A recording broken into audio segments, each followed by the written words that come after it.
عائشہ رضی اللہ تعالی عنہا نے فرمایا کہ میں اور نبی کریم صلی اللہ علیہ وآلہ وسلم ایک برتن میں اس طرح غسل کرتے تھے کہ ہمارے ہاتھ باری باری اس میں پڑتے تھے۔ صحیح بخاری حدیث نمبر 261۔ عائشہ رضی اللہ تعالی عنہا سے آپ نے فرمایا کہ جب رسول اللہ صلی اللہ علیہ وآلہ وسلم غسل جنابت فرماتے تو پہلے اپنا ہاتھ دھوتے۔ صحیح بخاری حدیث نمبر 262۔ عائشہ رضی اللہ تعالی عنہا نے کہا کہ میں اور نبی کریم صلی اللہ علیہ وآلہ وسلم دونوں مل کر ایک ہی برتن میں غسل جنابت کرتے تھے۔ صحیح بخاری حدیث نمبر 263۔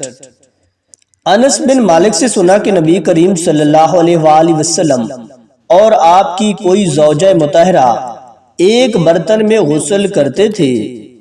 صحیح بخاری حدیث نمبر 264۔